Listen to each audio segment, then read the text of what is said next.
Hi! Welcome to Harshita vlogs. ఈ ఫ్రూట్‌ని మీరెప్పుడైనా చూసారా?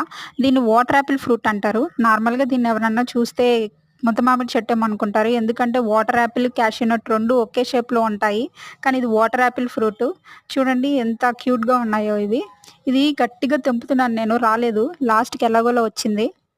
నార్మల్‌గా ఈ వాటర్ యాపిల్ ఫ్రూట్ అనేది 2 కలర్స్‌లో అవైలబుల్ ఉంటది. Green colour and red colour. మాకు రెడ్ కలర్‌లో వచ్చింది.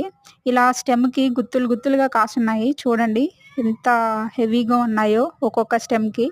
ఈ చెట్టు తెచ్చి మేము 5 ఇయర్స్ అవుతుంది. మాకు 3 ఇయర్స్‌లో ఫ్రూట్ అనేది ఇచ్చింది. ఫస్ట్ కాసినప్పుడు ఎలా ఉంటాయో, స్వీట్‌గా ఉంటాయో లేదా అని చెప్పి అనుకున్నాము. లిటరల్లీ తిన్నాక ఎంత స్వీట్‌గా ఉన్నాయో లైక్ షుగర్ కేన్ తింటే ఎలా ఉంటదో అలా ఉంది. ఇది చాలా అట్రాక్టివ్‌గా అనిపిచ్చేది. ఆ కలరు మొత్తం. మా మమ్మీ తీసి అన్నీ కోసి ఇలా పెడుతూ ఉంది. ఫాస్ట్‌గా పెట్టని చెప్పి అంటున్నాను. మొత్తం ఇలా పెట్టింది. ఇవన్నీ మేము సాయంత్రం జ్యూస్ చేసుకొని తాగాలనమాట. ఇవన్నీ ఇన్ని వచ్చాయి. మా ఇంటి పక్కన చిన్న పిల్లలు ఈ ఫ్రూట్ కోసం గోడ దూకి వచ్చి దొంగతనంగా కోసుకొని తినేవాళ్ళు. మీరెప్పుడైనా ఈ వాటర్ యాపిల్ ఫ్రూట్ తిన్నారా? తింటే కామెంట్ చేయండి. నా వీడియో నచ్చితే లైక్ చేయండి, షేర్ చేయండి, సబ్స్క్రైబ్ చేయండి. Bye bye.